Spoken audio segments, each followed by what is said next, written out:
The sun rises over the hills of Italy and brightens the land which is filled with promises.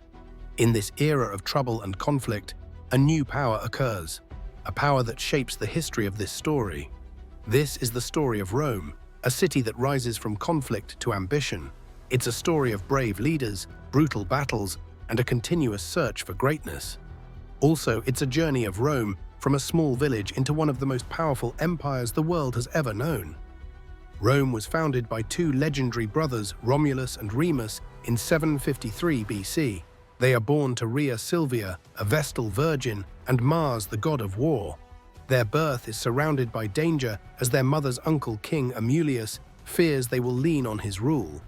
That's why he orders them to be thrown in the Tiber River. But destiny has some other plans. The river carries both of them safely to the ground, where a she-wolf finds them and brings them to her cave. As they grow up under her care, they become strong, brave, and courageous young men. In this period, they eventually find out about their true inheritance and decide to win back their right place and legacy. With the right supporters by their side, they return to central Italy, Alba Longa, to confront King Amulius. In this brutal fight of courage and bravery, they successfully defeat him and bring back their grandfather to power and legacy. But their journey does not end there. It is far away from this battle, and it is just the beginning of something much greater than this. After bringing their grandfather's throne to them, the two brothers Romulus and Remus want to create their city. They selected the location near the Tiber River because of this river, and with the help of a she-wolf, they saved their lives. But there is disagreement between them about which specific place they want to build their new city. Romulus prefers the Palatine Hill, while Remus prefers the Aventine Hill. Their argument grows and turns into a heated confrontation that would change everything. And here's the tragic twist of this story. Romulus killed his brother Remus in anger. As his brother is no more, he becomes the sole founder of Rome City. He names the city himself, Rome, and successfully creates and rules a place where everyone can live freely and safely. Building this is easy for him, but attracting people to live in the city becomes a challenge for him. But as his destiny is with him, he overcomes this challenge also, and offers people safety and freedom in his city to attract more people. He sets no boundaries for anyone and invites all people from refugees to outlaws. Anyone who wants a fresh start in their lives can come and live in Rome. As Rome begins to grow in size and population, there's a significant problem. There are not enough women for all the men. Romulus knows that for his city to be established and succeed, families need to be formed. To resolve this problem, he organizes a grand festival called Consualia and invites all the neighboring tribes, including the Sabines, to join this celebration. Sabines are Italic people who live in the Apennine Mountains and Latium in the Italian peninsula. During this event of joy and music, Romulus orders his men to seize the Sabine women. This shocking act of deception sparks anger among the Sabine men who feel betrayed. After this, the Sabines declare war on Rome. As pressure rises between both parties, something unexpected happens. The Sabine women get involved. These women decide to stand between their fathers and husbands and request peace and prosperity. They also remind everyone that now they were part of both families, the Romans and the Sabines. As the peace is restored through these courageous women, Romulus identifies another opportunity to grow his city. He doesn't want further division from the Sabines, so he proposes that both groups, the Sabines and the Romans, can come together as one community under Roman rule. Unexpectedly, the Sabines accept this proposal because it offers a peaceful solution to the conflict and ensures mutual benefits for both parties. By uniting as one community under Roman rule, they could share their resources, improve their defense systems, and create a more powerful and reliable community. This union helps the Sabines retain some of their cultural identity while becoming part of a growing and rich Roman state. This union also helps Rome to boost and succeed significantly. It brings the two strongest cultures together, the Sabines and the Romans, creating a richer society filled with diverse traditions. Time continues to move, and Romulus continuously expands Rome's territory through military and strategic union with neighboring tribes. Now Romans are known for their discipline in battles and innovative techniques that lead them to victory, even if they fight against large forces. Under Romulus's leadership, Rome became known as a formidable power of central Italy, Alba Longa. His military campaigns not only brought victory while securing the borders, but also brought wealth through the remaining resources from the defeated enemies. Besides his efforts to build Rome as a power-packed city, not everyone supports his approach. Over time, multiple divisions rise in the city. Now the period of Romulus's rule is completed, and destiny decides to take a new twist. One day, the story goes that Romulus mysteriously disappears during a storm. Some people think that he is taken by the gods, while others think that the senator planned his downfall. This sudden end of Romulus's rule leaves Rome City without a king, driving the people to uncertainty. As the problems become a regular challenge for people living in the city, they decide to select a new king. After much debate, the Romans chose a new ruler in 763 BC, King Numa Pompilius. Unlike Romulus, he is a wise leader who focuses on unity and spiritual growth for the people. The king Numa Pompilius proves that he is the best choice to rule Rome. He is not only known for his wisdom and dedication, but also people liked him because he established religious practices that helped to unify the people of Rome. He also builds temples and dedicates them to multiple gods, encouraging peace among the rival factions. His approach to strengthening the community earns him the respect and loyalty of the Romans. However, he turned Rome into a more balanced society, marking a new era in Rome after the dramatic end of Romulus's rule. While some people appreciate Rome's transformation from a war-driven city to a more religious state, many others aren't happy as they feel they were disconnected from the monarchical rule. It is because King Numa focused on region and unity more than wars, which upsets those soldiers who want to grow Rome through conquest. However, again, Rome's power begins to grow, and so does discontent among its citizens regarding monarchical rule. Many people feel that power should not only rest in the hands of kings, it should be distributed among the people too. The growing sentiment becomes the demand of potential citizens, and now they call for change in the city. King Numa Pompilius passes away after a long rule. After his death, several kings ruled Rome with their perspectives. The third king is Tullus Hostilius, who believes that Rome needs power, so he leads many victories, but in an aggressive way. But he is struck down by lightning. Some people believe it's his punishment from God. Again, the son of a balanced approach to peace and war arises with the fourth king of Rome, Ancus Marcius. He plays a major role in expanding Rome's borders and constructing ports, bridges, and infrastructure that help Rome to connect with the world. After him, King Lucius Tarquinius takes the rule under his control and introduces grand building projects, including Cloaca Maxima and Rome's famous sewer system. But later, he is murdered by his rivals. After his death, King Servius Tullius takes the throne. He is loved and honored by the common people, but unfortunately betrayed by his own family. His daughter plans with her husband, Lucius Tarquinius Superbus, to replace him. So King Tarquin becomes the ruler through betrayal. Unlike other rulers, he rules the city with a high level of arrogance and cruelty. He also ignores the Senate, abuses people, and uses his power to maintain his fear in the city. In 509 BC, citizens decided not to struggle more and fight against him.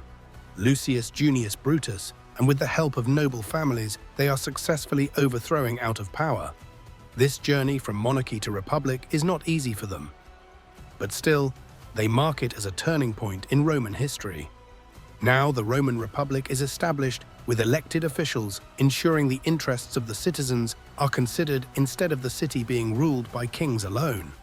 Over time, with this new system, political institutions took place and defined Roman governance for centuries. Consuls were elected annually, tribunes represented the common people's interest, and assemblies allowed all citizens to vote on important matters. The republican structure also promotes political participation among Romans while also maintaining power checks. So it becomes an essential factor to maintain stability within the society without having internal conflicts arising over time. During this period, not only do political institutions become powerful, but the Roman army also becomes one of the most formidable fighting forces, known for its discipline, training techniques, and innovation. Also, they are not only famous for connecting different parts across the territories conquered over time, but ultimately also for expanding Rome's beyond Italy. Under leaders like Gaius Marius, They reformed recruitment policies and allowed middle-class people to access military ranks, thus increasing manpower available during campaigns against external enemies, including Carthage, a powerful rival located across the Mediterranean Sea. At the beginning of 264 BC, the Punic Wars started between these two great powers. Eventually, after 3 major conflicts, Rome inflicted defeat upon Carthage, paving the way toward dominance throughout the Mediterranean region and establishing Rome as a superpower. While military conquests expand territorial borders, cultural flourishing appears simultaneously within newly acquired lands. Now Romans embrace diverse cultures, combining custom traditions, languages, and architectural styles, creating a rich history that reflects unity and diversity throughout the empire. During this period, the construction project involves magnificent structures, such as providing fresh water supply across city roads, facilitating trade travel, connecting distant regions, enhancing economic growth and prosperity overall. Also, art literature succeeds along with engineering advancements that result in outstanding achievements affecting future generations and shaping Western civilization. As centuries pass away, these transformations continue to shape the identity legacy left behind by those who fight tirelessly toward greatness. From founding figures like Romulus Remus to each citizen calling themselves proudly Romans, it is a journey from resilience to spiritual determination. Overall, the establishment of the Roman Republic is a new chapter towards a brighter future, but it is filled with endless adventures awaiting to discover. Political rivalries take place, and Julius Caesar gains popularity among the masses while also inciting fear among traditional elites concerned about losing control over government affairs. His rise culminated when he crossed the Rubicon River, defying Senate orders, sparking civil war, leading him to become a dictator of life.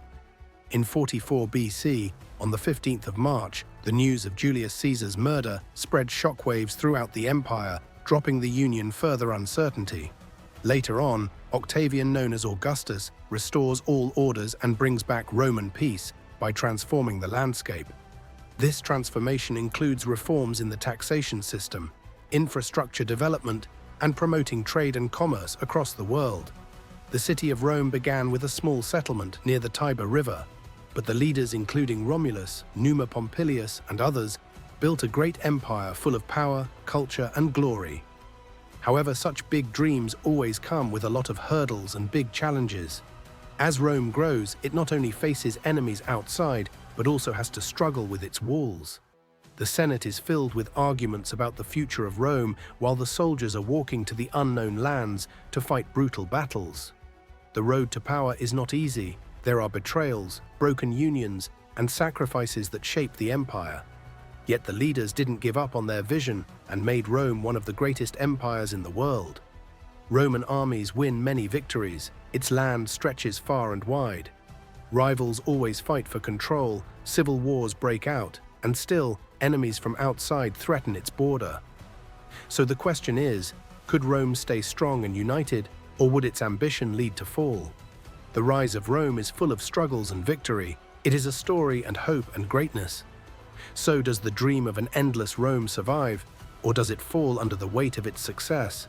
The Roman Republic, once a leader of democracy, power, and freedom, driven by survival and struggles, again stands at a crossroads. It's because 27 BCE is the year which is the end of republican governance and the beginning of imperial rule. After years of civil war and disruption, a young leader who appears as the sun rises in the dark, named Octavian, later known as Augustus. With skillful intelligence and unparalleled ambition, he overcomes the difficulties and smartly tackles his rivals to claim the title of Rome's first emperor. But it's not the end of this story, it's just the beginning of a dynasty marked by greatness, betrayal, and war. The Senate, once a powerful institution, now becomes a bow highlighting Augustus's authority behind republicanism. He promises peace, prosperity, and stability to the disrupted population. Augustus is not merely an emperor, but a mastermind of propaganda, reshaping Rome's identity from a republic to an empire. He wants to concentrate all power on himself, which leads to the dissolution of the Roman Republic and the establishment of the Roman Empire. So this era is marked in history by decisive changes in Rome's political and social structure. In Augustus's ruling era, he introduces many reformations that entirely change the landscape of Rome, because he wants stability in all the sectors after years of chaos and wars. Politically, he centralizes power, maintaining the illusion of the Republic, while holding ultimate authority as a princeps. He also reorganizes the Senate, establishes a professional administration, improves provincial governance, reduces corruption, and promotes loyalty to the land. However, in the military sector, he creates a fixed salaries system, hires bodyguards for personal protection, and also provides land and pensions to the authority. He also invests in social and economic sectors to ensure the better standing of the Roman Empire. He reorganizes the taxation system and invests a huge amount in infrastructure developments like roads and aqueducts. He also makes tireless efforts to standardize the currency to stabilize the economy of the empire. After the Civil War, as the people again made different communities, he approved moral laws to promote family values and revive traditional religious practices to unite the population. So these reformations not only strengthened his ruler era, but also laid the foundation for the Pax Romana, the era of peace, prosperity, and stability that defined the Roman Empire. While the people of the Roman Empire only see the advancement and developments of Augustus, no one considers his planning for himself. The army he establishes for the land is more loyal to him rather than the common people, which ensures the military powers remain firmly in his hands. His ambitious projects of the building changed the entire city into a marvelous example of architecture and engineering, proof of his vision of ruling the city with one single hand. Yet his development orders and practices, there is a wild tension that arises which the people aren't aware of. But the heir at law can smell the desire for Augustus's succession, which leads to arguments among potential heirs. Augustus knows that his power and authority won't last forever, and he feels that fear of betrayal, which can be as dangerous as any weapon. Now, fate decides to overthrow his throne, so as he grows older, the betrayal in the foam rumors spreads throughout the grand walls of power. In 14 CE, Augustus died and left the legacy of power. By his passing, the leadership of Rome fell to his stepson Tiberius. He is known for his military success and experience. He seems like a capable choice. However, he is not ready to take this throne and step into the ruler's life. Many people admire his skills and qualifications, but his distant personality and lack of charm make his way hard towards winning the same devotion and ruler's life that his stepfather enjoyed. Despite his hesitation, he takes up control with mixed opinions, strengthens the military, and upholds the administration system already in place. However, his reserved nature and mistrust of others make his leadership less engaging and more authoritarian over time. But he slowly withdrew from public life and left much of the day-to-day governance to trusted officials, yet maintained strict control of key decisions. While many people have seen him as a great capable leader, some people can understand the depths of his insecurities. He began his reign as emperor with the hope and promise of being a capable leader, but over time he preferred to distance himself from the ruling responsibilities of Rome, retreating to the island of Capri. He tries to separate himself physically and emotionally from the city and its politics. His fear of distrust of who is around him is increasing day by day, and he believes that people might betray him. To protect his power, he relies on informers and spies to monitor others and gather information. Acting on his suspicions, he orders the execution of anyone he thinks is disloyal, whether or not the threat is real. As Tiberius's rule continues, he changes himself from a hesitant leader to a harsh and dominating one. His leadership is remembered in the words of fear and cruelty, unlike Augustus's clever and charming leadership. In 37 CE, destiny plans the death of Tiberius with the completion of his rule period. Some people believe that he died naturally, while others claim he was smothered on orders from Caligula or his allies. Then the throne comes to Caligula, the grandchild of Augustus, a young man whose initial popularity quickly spirals into madness. Caligula's early policies and practices, Roman won him favor among the people, as he improved taxation policies and worked on public entertainment. But soon his changed behavior takes the center place. It's a time when cold winds blow through the streets of Rome, spreading fear and signaling the start of a harsh and cruel time. Now, Caligula declares himself a god, and demands worship from all the Romans. He appointed his horse Incitatus to the position of consul, a highly important position in Roman politics. This shocking act is absurd and insulting to the political system, shows his absolute power, and highlights Caligula could do whatever he wants, no matter how disrespectful it is. Now the Romans again fall into the darkest period of cruelty and brutal control, as Caligula shows his complete control of politics. Fear and insecurity grip the empire more when he executes senators and their families without mercy. Power and brutality never fade away from the entire Roman. Finally, destiny is kind to the Romans. Caligula's rule suddenly ends in 41 CE when members of the Praetorian Guard kill him. After Caligula's death, his nephew Claudius unexpectedly becomes an emperor. People don't take him seriously because of his physical disabilities and awkward manner, but he surprises everyone with his smart leadership and proves to be an effective ruler. He expanded the Roman Empire, notably by conquering Britain and implementing various reforms in governance and law. Claudius is also known for his contributions to infrastructure, such as improving the road system and building new ports.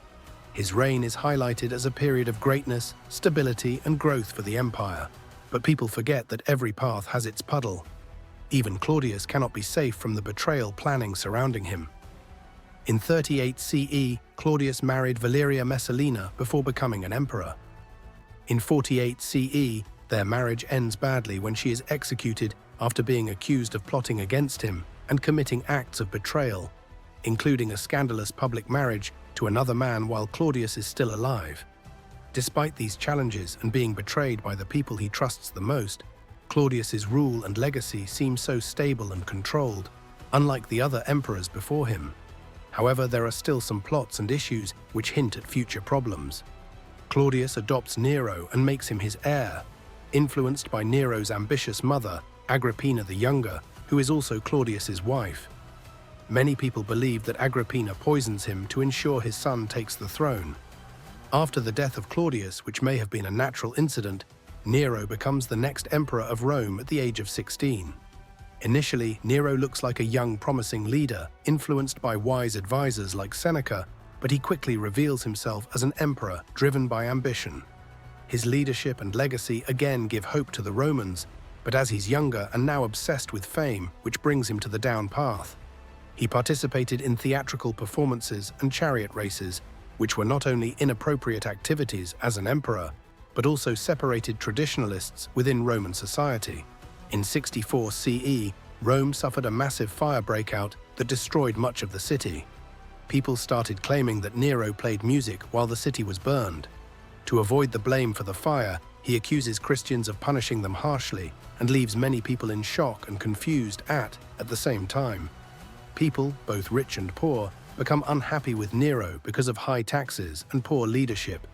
Rebellions start across the empire, and more people turn against him. In 68 CE, he was declared a public enemy by the Senate, and he fled Rome. But when his supporters abandoned him and soldiers came to arrest him, Nero realized he had no way out. Afraid of being captured and executed, he reportedly forced a servant to help him stab himself in the throat. His last words are said to have been, "What an artist dies in me." A storm that brews for years ends in a thunderous crash. The Julio-Claudian dynasty comes to a dramatic end. The legacy these emperors leave behind is complicated and filled with fear, intelligence, and cruelty. From Augustus's careful rise to power to Nero's wild spending, each emperor plays an important role in shaping Rome's unique history and politics for years to come. Leaders like Augustus, Caligula, and Nero shaped Rome's journey from a humble beginning to a mighty empire. They visualize greatness, weaving a story of power, culture, and ambition. But their path was never straightforward. There were many twists and turns. Some emperors made their path easy through sincerity and fairness to the Romans. Some think about themselves only, but destiny doesn't. Every emperor, whether sincere or not, faced betrayal, broken partnerships, and sacrifices that slowly built the empire's strength. With the vast lands conquered, rivals at home, and wars abroad, Rome's power is constantly becoming challenging. There is one question that arises in the mind of Romans. Would the empire find balance in its chasing of power, or would its growing struggle bind it apart? The early emperors had a dream of a prosperous Rome, but their ruling period is now remembered as cruelty, fear, and unchecked power. So the question is, could the empire stay strong, or would its ambition lead to its end? Only time will reveal the plan of destiny. It is the year 96 CE, when the Roman city stands on the brink of a creative revolution that will redefine its soul. After years of harsh rule and unfair control from various emperors, the city's inhabitants are weary and hopeful for stability. The Senate buzzes with whispers of dissatisfaction, and the military grows restless. Yet, amid this confusion, a new leader emerges in Rome, poised to alter the course of history. This period begins with Nerva, who initiates the transformative journey from a harsh to a wise ruler. So this period of Rome was defined by justice, wisdom, and prosperity. Nerva, Trajan, Hadrian, Antoninus Pius, and Marcus Aurelius had the most remarkable impacts on this city. It is the period where peace and cultural brilliance go hand in hand. That's why it's called the Golden Age of Rome. These 5 emperors significantly built roads, bridges, and monuments that proved their vision and legacy. Let's start with Nerva. When he rises to the throne in 96 BC, after the ruler's assassination, he faces immediate challenges. The empire is reeling from years of abuse, but the protectors were still loyal to some of his loyal fallen emperors. To secure his position and restore stability, he makes a bold decision: to adopt Trajan, a respected general known for his military success and gaining popularity among various troops. His act of adopting a capable successor, rather than solely relying on his bloodlines, is undoubtedly a clever and revolutionary step of this time. So we can say that he sets a great example for future employers, that their leadership can be based on merit rather than mere heritage. Nerva's reign period is one of the shortest ones, only for 16 months, but still he laid down the foundation of stability, peace, and prosperity that would follow throughout the future. During this significant period, Nerva implemented several important reformations for the city, whose main goal is to improve the lives of the common citizens. He introduced land reforms that provided many poor people with a roof over their heads, and reduced taxes to ease the burden on those who were earning livelihood from their homes. Also, he plays a vital role in permanently reducing harsh and cruel punishments to ease the lives of many people. His adoption of Trajan ensures that his fair ruler era continues even after his death.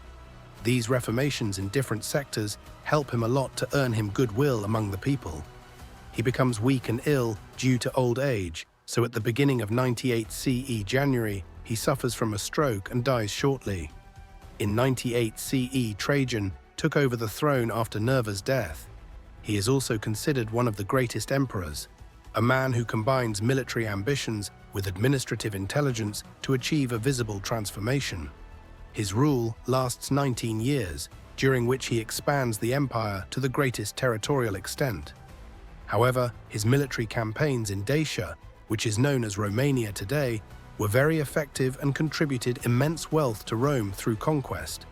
But we can undoubtedly say that Trajan is not only a conqueror, he is also an exceptional builder and administrator. He understands that an empire needs a solid infrastructure to succeed in the world. Under his rule, Rome saw an extent in its construction projects, such as roads are built to connect various regions and provinces, bridges are constructed to supply fresh water to cities, and monumental structures like Trajan's Forum and Trajan Column are established as symbols of Roman grandeur. Overall, the ruling period is proof that good governance can lead to the success and prosperity of the city. He implemented policies that improved trade and commerce throughout the empire and promoted economic growth that benefited all the classes of the society. Moreover, he conquers new lands, making the Roman Empire bigger than ever. Also, he creates welfare programs to provide food and money to the needy and make the Roman army stronger and well organized. His famous quote is, "I'm not a man who seeks glory," highlights his commitment to serve the people rather than focusing on seeking his fame. In 117 CE, while returning from a military campaign, Trajan fell seriously ill and died in the city of Selinus, which is now known as Turkey. Trajan Hadrian came to take power in 117 CE after being adopted as Trajan's heir. Hadrian is one of those who is known for his efforts to consolidate and strengthen the empire rather than further expand it. He orders the construction of the famous Hadrian Wall in Britain, a massive defensive wall marking the northern boundary of Roman territory. He believes that peace can be only maintained through strength within existing borders. Unlike many emperors, he traveled a lot throughout the empire, visiting provinces far from Rome and leaving behind architectural wonders whenever he went. One such masterpiece he reconstructed is the Pantheon, which is the temple dedicated to all the gods. He also makes significant changes to Roman law to ensure great fairness and equality among citizens. His legal improvements protect individuals' rights, which is a progressive move that reflects his belief in justice power. Beyond his administrative achievements, Hadrian is also a contributor to arts and learning. He admires Greek culture and searches to integrate its ideals into Roman society, a combination that enhances both traditions.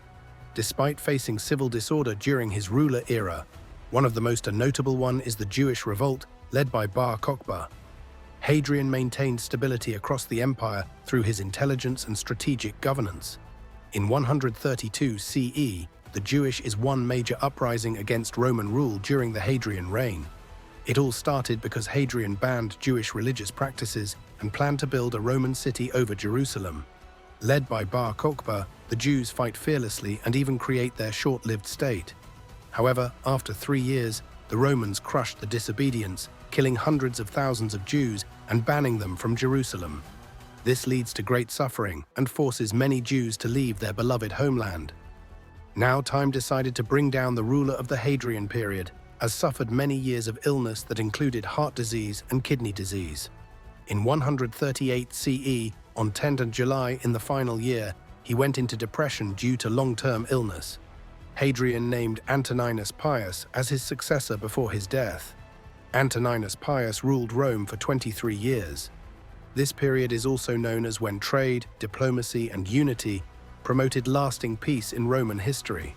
Fortunately, unlike previous emperors, Antoninus Pius faces no major challenges, wars, or rebellions during his empire, so he is making the most of his opportunity by focusing on internal development, strengthening infrastructure, promoting education, and ensuring justice and equality throughout the empire.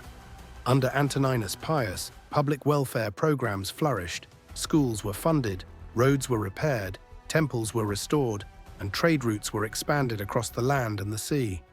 His commitment to justice went far beyond legal improvements and laws.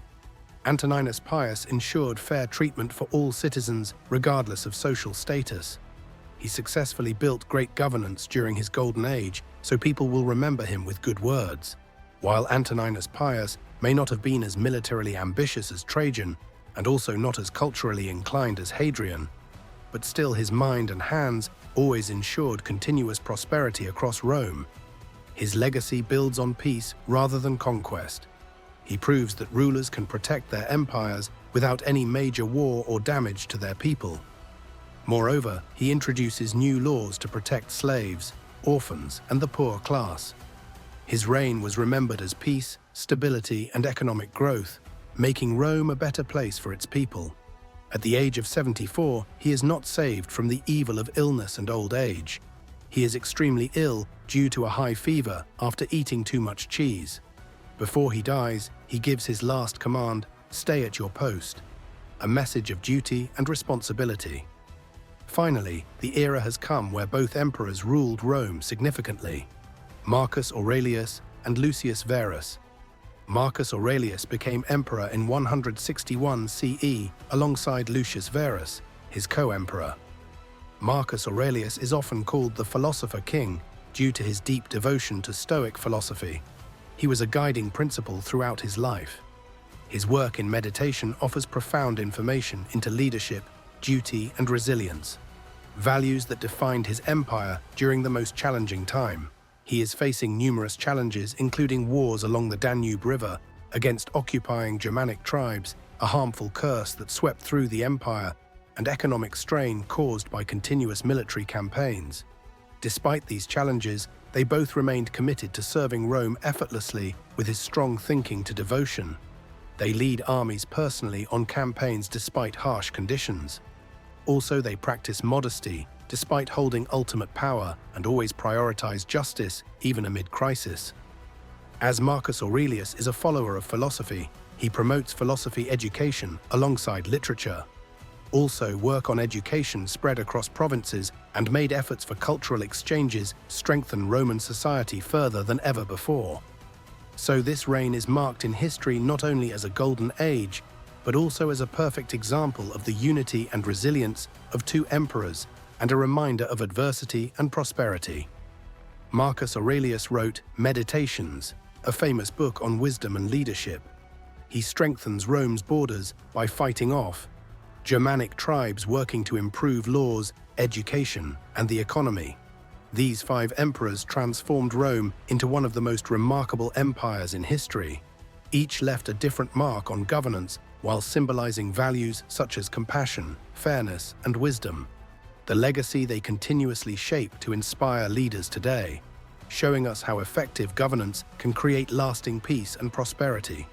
Their achievements in law, military strategy, and public welfare shaped Rome's golden age. Even centuries later, their leadership serves as a model for strong and just rule. As we reflect upon this golden age filled with achievements, we wonder what challenges lie ahead for Rome. What forces threaten this era built upon unity strength? Does destiny want to continue its establishment, or there is something big change waiting for its turn? It is the start of 235 CE when Rome's glory again fades away. The citizens continuously face unpredictable rains, harsh winter winds, and poor harvests, which may have signaled the start of the darkest period.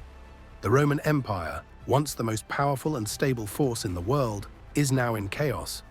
The Golden Age under the 5 good emperors ends in an era of violence, betrayal, and economic uncertainty. However, sudden climate changes may weaken the empire by causing food shortages and economic challenges which spread disruption among the people. For 50 years, the city has faced political instability, economic challenges, and continuous invasions which pushed the city back to its darkest period again, where the city can't find any way to bring back to prosperity. The crisis starts with the murder of Emperor Severus Alexander in 235 CE. At that time, he is a young and inexperienced emperor who lays the city with fairness and equality. But his death marked not the end of his reign, but also signaled the end of the golden age of Rome. It also signals the start of the power struggle that tears Rome apart from the world. With no clear line of succession, generals begin to seize power by force.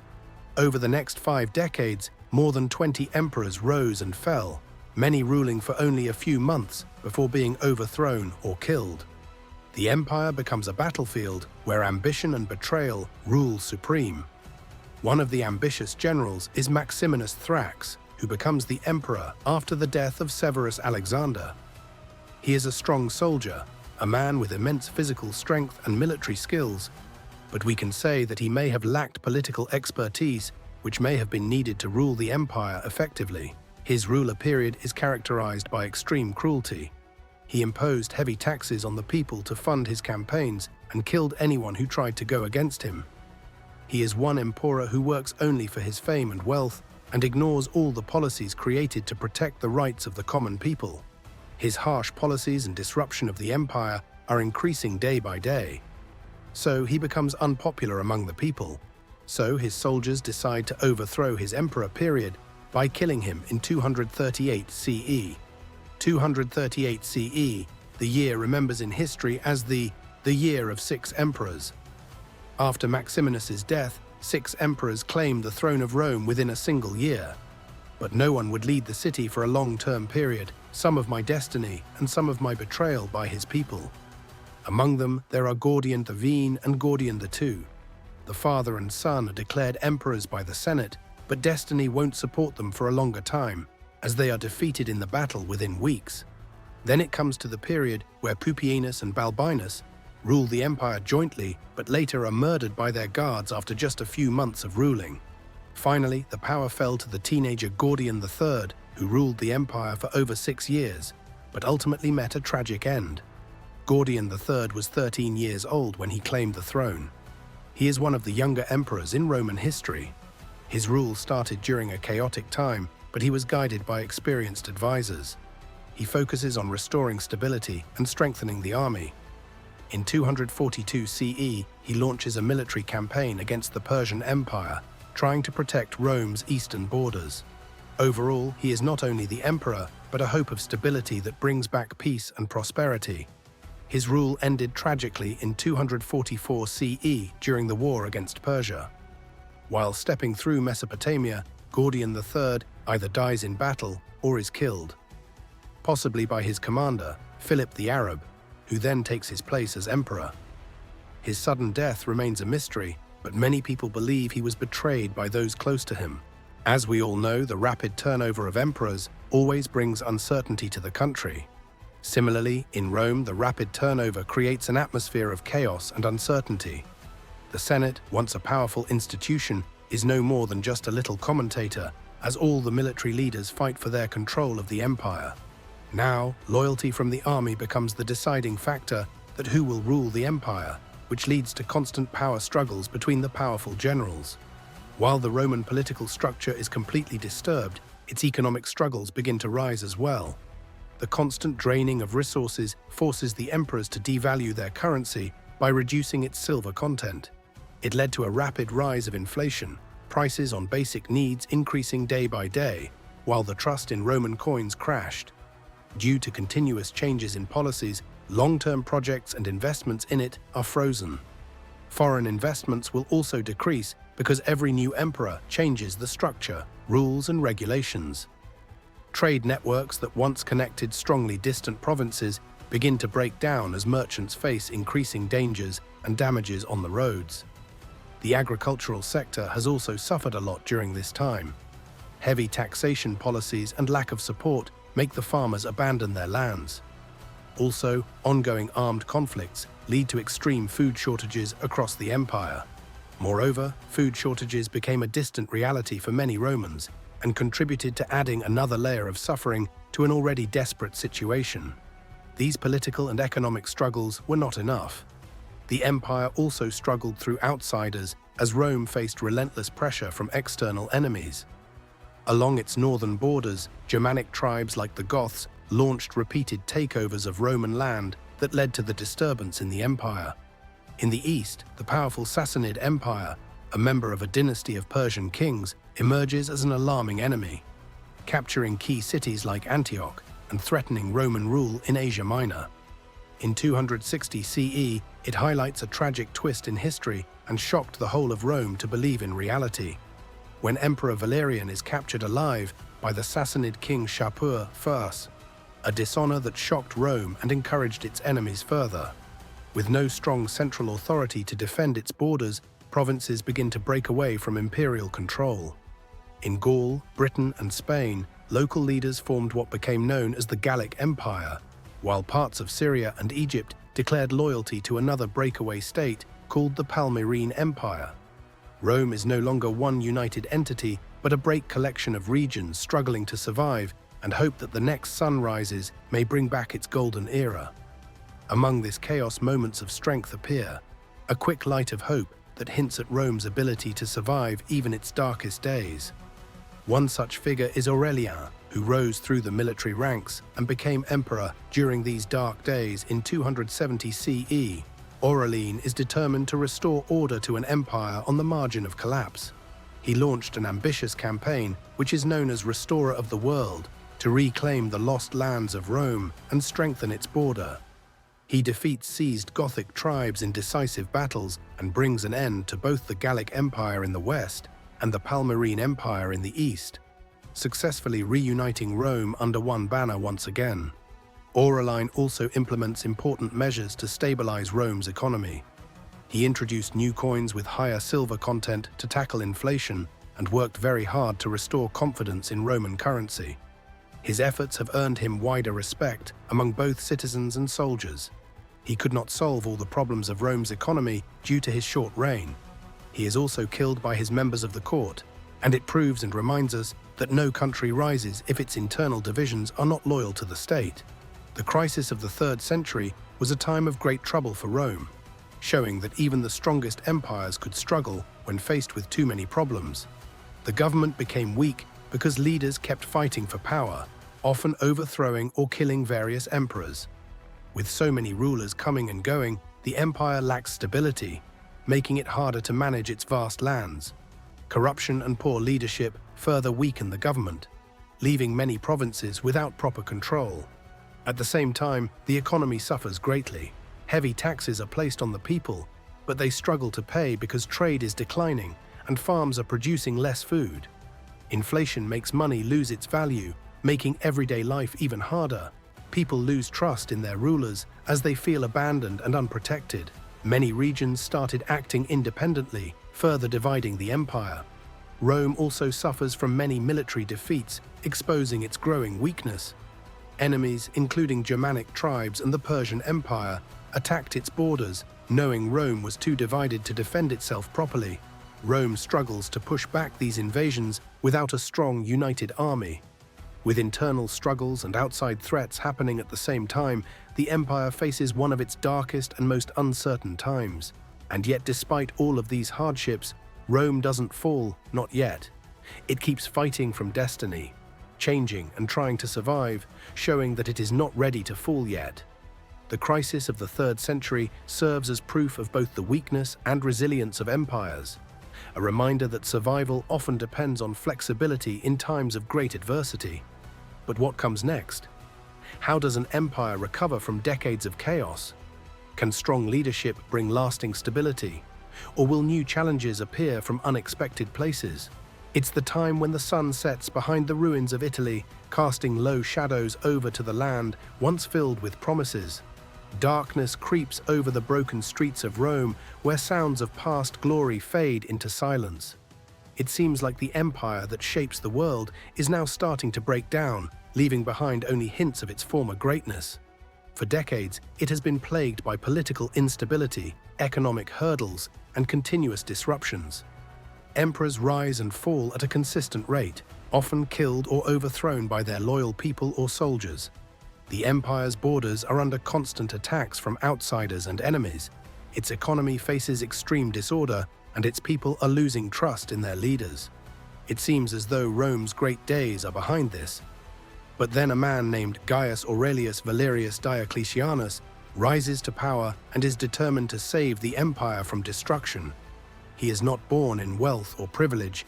He comes from a humble beginning of Dalmatia, a province on the empire's eastern frontier. Rising through the ranks of the Roman military, he proves himself to be a skilled commander and a capable leader. In 284 CE, following the assassination of the emperor Carinus, Diocletian was proclaimed emperor by his soldiers. From this man he takes power, and it is completely clear that he is not like his predecessors. Diocletian is a man of vision and determination, willing to make bold and sometimes controversial decisions to restore order to the empire. He was the only emperor who realized that the Roman Empire had been growing too large for one man to govern effectively. Managing 3 continents and encompassing millions of people, a single emperor can't manage all of its affairs effectively.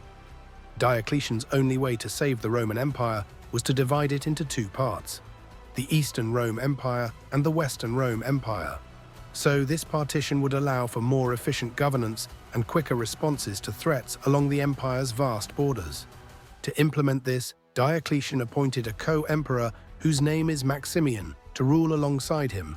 He took control of the Eastern Empire while Maximian had to rule the Western Empire. Together, they share equal responsibilities to defend the empire while maintaining order. The emperor didn't stop there. He also introduced a more effective idea to maintain stability, which is that each emperor would also have a junior partner known as Caesar, who would assist him with expert governing advice and eventually lead them to success in their operations. This system became known as the Tetrarchy, or Rule of 4. It was an innovative solution to Rome's leadership crises and highlighted a significant change in how power was distributed within the empire. Fortunately, the Tetrarchy system brought much-needed stability to Rome's political system. When rulers work together to improve the structure, the empire can respond more effectively to internal challenges and external invasions. Each ruler focused on managing their region while cooperating with their counterparts to address larger issues. For a time, this system worked well. providing a sense of order that had been missing for decades. This system has impacted very positively, and now people of Rome can see a bright light of hope shine through the darkness. While the ruler knows very well that his single-handed political improvements are not enough to save Rome, because the empire's economy is in terrible condition after years of war and mismanagement. Inflation has been increasing rapidly as the emperors devalued the currency by reducing its silver content to fund their armies. Also, trade networks are disrupted by constant wars and conflicts. Also, heavy taxation will make most of the farmers off to their lands. To address all of these issues, the emperor implements a series of ambitious economic improvements. One of his notable actions is issuing the Edict on Maximum Prices in 301 CE. This act set the fixed prices of goods and services across the empire in an attempt to decrease inflation and protect consumers from exploitation. While well-intentioned, this policy proves to be difficult to implement. As merchants continuously ignore it or restore it to black market trading, that leads to extensive frustration among both buyers and sellers. Diocletian also makes necessary improvements in the taxation system and makes it more efficient and equitable. Under his new policies, taxes were based on land ownership rather than casual assessments, ensuring that wealthier landlords paid their fair shares while providing some relief to the poor citizens. These changes stabilize government revenues but place a significant burden on rural communities that are already struggling with poverty. In addition to his economic improvements, the monarch also focuses on strengthening Rome's military defenses. He increased the size of the army and reorganized them into smaller units stationed along key border regions. These smaller units are organized to respond quickly to invasions while maintaining loyalty to local commanders rather than distant central authorities. This restructuring allowed Rome to better defend itself against barbarian tribes like the Goths and Vandals, while also discouraging internal resistance authority. He understands that maintaining order is more important than having a strong military. It also needs projecting authority and inspiring loyalty among his subjects. To achieve this, he adopted a more formal style of rule known as Dominus et Deus, or Lord and God. Emperors were no longer seen as first among equals, but as spiritual figures whose authority directly came from the gods. The ruler surrounded himself with detailed ceremonies and rituals that were organized to highlight his power and upgrade his status above ordinary citizens. He makes a bold decision to move his court from Rome to Nicomedia, a city located in Turkey. It is not a simple relocation as seems from the front, but deep down it is a strategic move that helps him a lot to manage the empire more effectively. At that time, Rome was still considered the heart of Rome, but it is far from the regions that need the most attention. By moving to Nicomedia, the crowned head places himself closer to the eastern provinces, where he can respond to external threats quickly. One of the biggest threats at this time comes from the Persian Empire. The Persians are a powerful force in the east and have a history of fighting with Rome.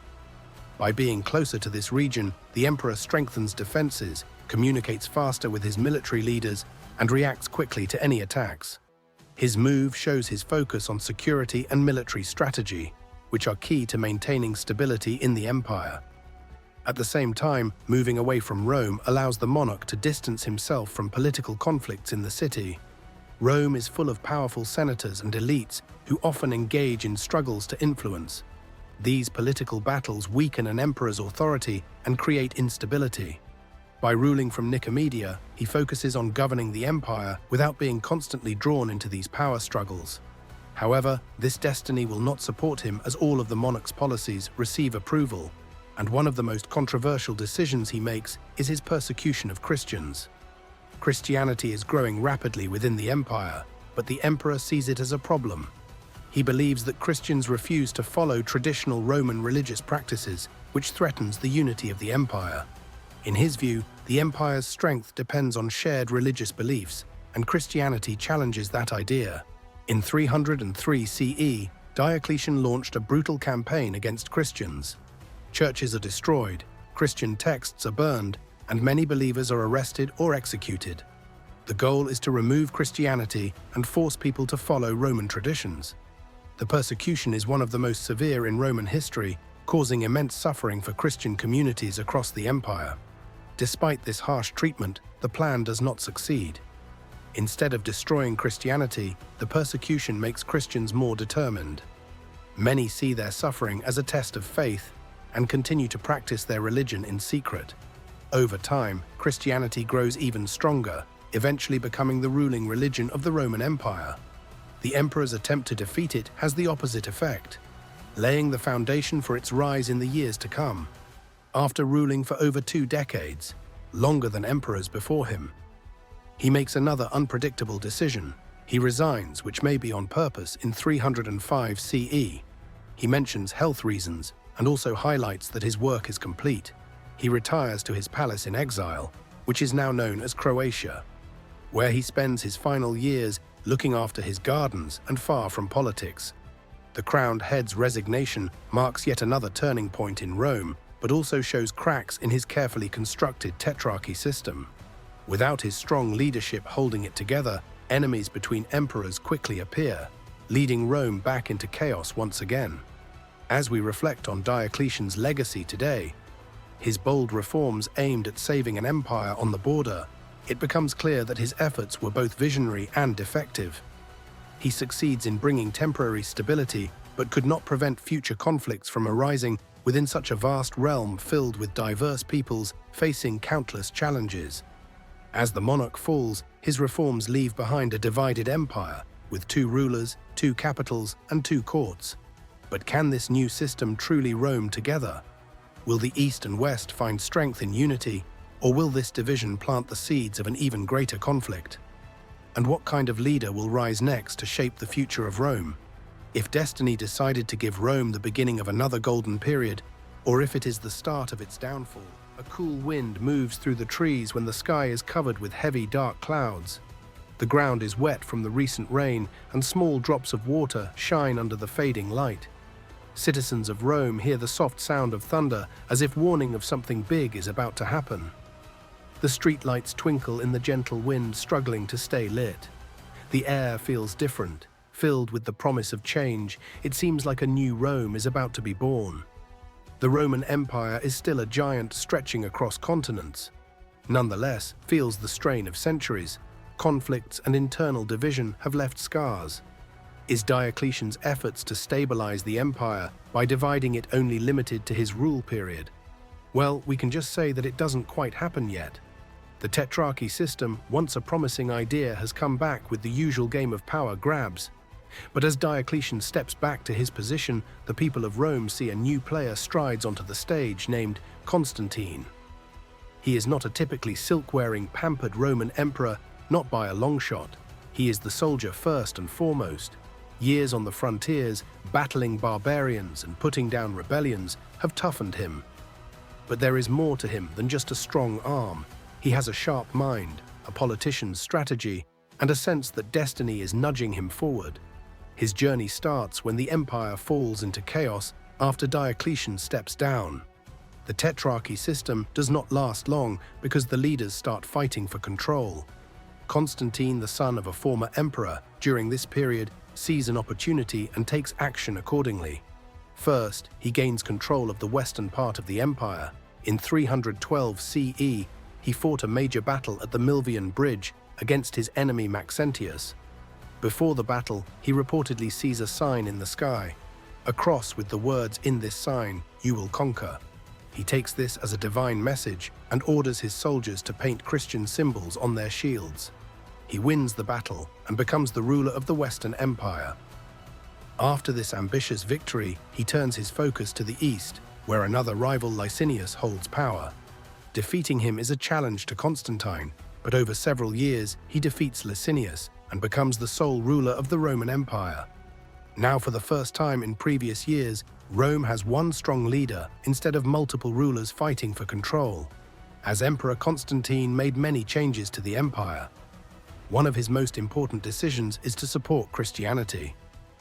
In 313 CE, he issued the Edict of Milan, which allowed Christians to worship freely. This is a huge change because before this, Christians faced persecution. He also gives Christian leaders more influence and builds churches, including the famous St. Peter's Basilica in Rome. Another major change is his decision to move the capital of the empire. Instead of ruling Rome, he built a new capital in the east called Constantinople, today which is known as Istanbul. The city becomes the center of power and trade, making the Eastern Empire stronger. The move also changes focus away from the old traditions of Rome and toward a new future.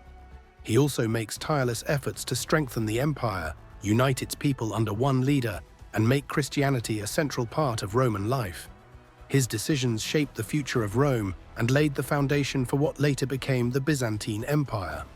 Through Constantine's continuous efforts, the Roman Empire gained religious freedom. While some people also say that it's the end of centuries of persecuting Christians, it is huge. Christianity, once pushed to the margins, now has official recognition and protection. Churches are building everywhere, and the Christians start climbing the ranks in the government. Constantine became a major supporter of the church, throwing money at the fancy buildings of churches and getting involved in arguments about what Christians believe in. He does not suddenly or overnight become a saint himself. Old habits are diehard, and he wants to face every situation like any smart politician does. He is trying hard to keep everyone happy, the Christians and those who are still stuck to the old gods. It is the phase where everyone can see the change in the Roman Empire, Constantine driving that change. With Constantine's strong grip on his opinions, he realizes something. The old Rome traditions stuck in his way to give a new birth to the city. So he starts work with the perfect spot, his new capital, a crossroad between Europe and Asia. His project to make a new capital is no doubt a long-term project, because it takes time to relocate people and build everything from scratch. It is a massive undertaking. He looks toward the east, where trade is strong, the population is larger, and the economy is better. He finds the perfect location, Byzantium, a small but well-placed city on the Bosporus Strait. This spot is ideal because it connects Europe and Asia, controls important trade routes, and is easy to defend from attacks. He named his new capital Constantinople. He believes that the new city is more than just a military or trade center. As a Christian emperor, he wants to build the city with Christianity as its heart. Grand churches, Christian symbols, and religious leaders will shape its identity. He also wants Constantinople a place of culture, wealth, and learning. He brings in the best architects, builders, and artists to design the wider streets, grand places, and public squares. He orders new walls to protect the city and ensures a fresh supply of water systems and food supply for the people. Merchants from different lands come with full ships of silk, spices, and expensive metals. The markets are busy with traders speaking in various languages, striking stocks, and exchanging goods. Scholars get together in the city, bringing new ideas, studying ancient books, and teaching students who come from far and wide. Artists and craftsmen create beautiful statues and paintings, making the city a hub of creativity. The creation of Constantinople conveys a powerful message to the world. The Roman Empire is moving its priority, and Rome is no longer the power of the center. Power is moving to the east, the crowded and healthy provinces of Asia Minor and the Eastern Mediterranean. These regions hold more people, more resources, and more opportunities. The emperor knows that this is where the future of the empire lies. This move changes everything. The Western Roman Empire, already struggling with weak rulers, economic troubles, and attacks from invaders, could not keep up. As Constantinople grows stronger, Rome continues to weaken. In time, the Western Roman Empire is completely ignored. But the Eastern Empire, Constantinople, expands. It stayed strong for another 1,000 years, changing and growing until it became what history knows as the Byzantine Empire. From this city, emperors rule, armies march, and history is made. Constantinople is not just a city, it is the beginning of a new chapter for Rome. This transformation not only changed the city's tradition, but also impacted the emperor.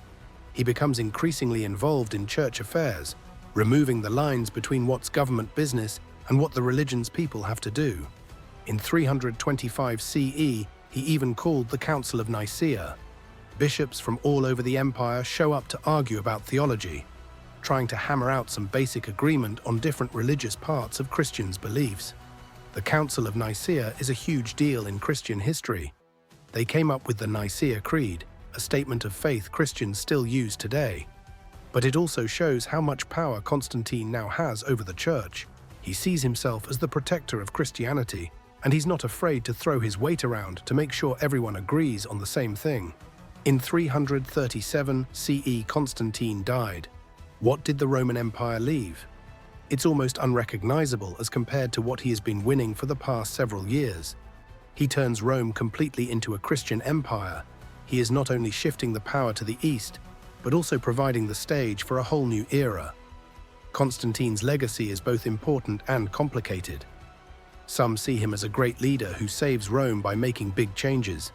He moved the center of power to the east, supported Christianity, and reformed the government to make it stronger. Others believe he uses religion to gain more control and that his choices create divisions in the empire. But no matter what people think of him, one thing is clear: Constantine changed Rome forever. His decisions shaped the empire's future in ways no one can fully predict. The Rome he leaves behind is no longer the Rome before, but something completely new. Whether it will remain strong or fall apart is still a mystery. Now Constantine has died, and the empire is not the same as the previous one. The old capital, Rome, is no longer the center of power. Instead, Constantinople becomes the heart of the empire, full of merchants, scholars, and priests who continue their inspiration for a Christian empire. His changes form the way people live, rule, and worship. Strong walls protect the empire, but new challenges begin to appear. Trouble is building beyond Rome's borders. The empire may look strong, but its future remains uncertain as no one can predict the future surprises of destiny. Far away, dangerous threats are getting closer. Barbarian groups that were once hesitant about Rome now test its strength, looking for weak spots. Some attack the borders, while others gather in large numbers, waiting for the right moment to strike. People talk about war and takeover and are worried that the empire may not be as strong as it once was. Even with all of Constantine's changes, the future is still uncertain to the citizens. Will the empire's new defenses and leadership be enough to stop the coming danger? Can this new Rome survive, or will the storm on the view destroy everything Constantine built? 410 CE. This year is not a single date, but slowly starts with a creepy feeling. The feeling of something remains in the middle of the road while the eastern part of the Roman Empire expands. The Roman Empire, once seemingly eternal, now faces its twilight. The sun again rises and casts its golden rays to overall the landscape, but now the situation for both parts of the Roman Empire is completely different. One part of the land feels empty, while the other part of the city shines with energy. In one part, people struggle to get their basic needs, while in the other part, people enjoy the luxurious class life of this time. One can't handle the weight of past mistakes, pulls it down, and slowly it loses the strength to rise again. Meanwhile, the other writes about its future with confidence, growing stronger with every step. It is not just a story of the fall down of the western part of the Roman Empire, but a painful decline, the death of thousands of cuts. The part doesn't fall in a single moment, but it is declining over years, each loss of another thread pulled from the fabric that once held it together. Constantine's changes, his hold on Christianity, and his move eastward all have had consequences. The empire split, not geographically, but in spirit. The west part, now it feels neglected. The wealth, the power, and the attention, it all flowed to the east, towards Constantinople and the Byzantine Empire. Rome, the ancient heart, slowly being drained. It feels like an old lion, but still proud. Its teeth are blunt, and its claws are worn. One of the biggest problems was the borders. They were vast enough, stretching across thousands of miles, and they were constantly under pressure. Barbarian tribes, Visigoths, Vandals, Ostrogoths, and countless others were on the move, pushed westward by forces further east. They were not attacking anymore, they were migrating, looking for new lands to settle in for a better future. The Roman army, which was stretched thin and also underpaid by the government, struggled to hold the line of migration. The Visigoths, they are a constant headache. In 410 CE, they committed an unrecognizable and shocking act. They attacked and looted Rome. Their leader, Alaric I, leads his warriors into the city. They take treasures, burn buildings, and capture people. For the first time in Roman history, nearly 800 years, the foreign army enters and takes over a great city. So it's a devastating blow, not just materially, but also psychologically. It shakes people's belief. Rome has always been strong and the center of power, but now it has become weak and exposed. The idea that Rome can never fall is gone. People feel lost. If Rome is not safe, what is? Some wonder if the gods have abandoned them. Others fear this is the beginning of the empire's end. The sack of Rome is a huge turning point, as no one will ever think about it. It shows that the empire is no longer as powerful as before. The world is changing, and Rome must now face a future where it is not the strongest force anymore. Then there are the Vandals. They move quickly across Gaul, which we call today France and Spain, destroying towns and taking whatever they want. They do not settle in these lands for a longer time, and they cross into North Africa, where they build a strong kingdom. From there, they grow even bolder. In 455 CE, they set sail for Rome, and when they arrive, they attack the city with full force. They break homes, steal treasures, and destroy buildings. Unlike other groups, they don't want to rule or become a part of its culture. They only care about taking as much as possible. They strip the city of its riches, carrying away gold, silver, and even valuable statues. Their actions leave the city in ruins. People are afraid of the level of destruction. This attack is so brutal that many years later, the word vandalism comes from their actions. Even today, people use this word to describe the act of destroying property on purpose. The Vandals do not stay longer. After looting everything, they return to North Africa. But the damage is done. Rome is weaker than ever, and its days of glory are almost over. But the problems are not just external. The Western Roman Empire is rotting from within. Political corruption is out of control. Emperors are often weak, incompetent, or simply puppets controlled by powerful generals. The Senate, once a respected body, is now largely irrelevant. Disagreement and interests consume the ruling class, distracting them from the real threats facing the empire. The economy is badly damaged. Trade is disrupted by barbarian raids and theft. Inflation is out of control, making it difficult for the common people to afford necessities of life.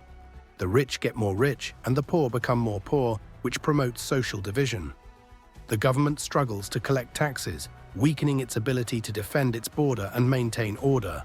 Slavery is deeply an immersed system, a pillar of the Roman economy. While many rely on it, slave rise continues to disrupt the power structure. As years go on, many dominant people can buy their freedom or escape, but it is difficult to fully break from the system when it is so deep-rooted. The army, once the pride of Rome, is now a shadow of its former self. Recruitment is down, as many Romans are afraid to serve in the military. The empire increasingly relies on barbarians' private army to fill its ranks. These private armies are often more loyal to their ruler rather than to Rome, making them unreliable in times of crisis. Christianity, while now a dominant religion, also contributes to the decline in precise ways. Some historians argue that it diverted resources and attention away from the traditional Roman values of military service and civic duty. Others believe that the importance of the afterlife has weakened people's commitment to the earthly empire. There is less focus on expansion and war, which some Romans find unsettling. Then there were barbarian generals who rose to power within the Roman army. These men come from outside Rome, but prove to be the strongest leaders. Figures like Stilicho and Aetius, though born to barbarian families, become Rome's greatest protectors. They fight to save the empire when Roman leaders fail to do so. Stilicho, an expert general, commands Rome's armies and wins significant fights against conquering forces like the Visigoths. He also made lawful agreements when required, balancing war and foreign policy to keep Rome safe and secure. But despite his sincerity, some Romans see him as a stranger and turn against him. Eventually, he is deceived and executed, leaving Rome weakened. Aetius, another powerful general, plays an important role in stopping Attila the Hun, one of history's most dreadful warriors. He brought Roman and barbarian forces together to fight in the Battle of the Catalaunian Plains in 451 CE. His leadership saves Western Rome from destruction. But Stilicho, his success makes enemies. The emperor sees him as a threat and has him killed. These generals show how much Rome now depends on outsiders for survival. Native Roman leaders failed to protect their empire, while these so-called barbarians fought to hold it together. Their rise proves that Rome is not what it used to be. In contrast to leading, Romans now rely on foreign-born fighters to protect their land. This is a clear sign that the empire is in decline. As the years passed, the Western Roman Empire narrowed. Region after region falls to the barbarian country. Roman authority became increasingly limited to Italy itself. The emperors become mere figureheads, powerless to stop the tide. They are stuck in the palace while the decisions are made by barbarian warlords and scheming generals. In 476 CE, it all came to an end. Odoacer, a barbarian general in Roman service, deposed the last Roman emperor in the West, a young man named Romulus Augustulus. Rather an iconic name written in history. Odoacer doesn't declare himself emperor, he simply sends the imperial regalia, the crown and scepter, to Constantinople, signaling that the Western Roman Empire no longer exists. It's not a bang, but a cry. There is no grand fight, no brave last stand. Just a quiet give-up to the unavoidable. The Western Roman Empire, after centuries of honor, disappeared into history. But what does this decline mean? The people living in Italy don't immediately notice a huge change in their day-to-day lives. Surely less central authority and more local strongmen are calling the shots, but life goes on. People still farm, trade, and pray. Roman law and practice continue to influence society.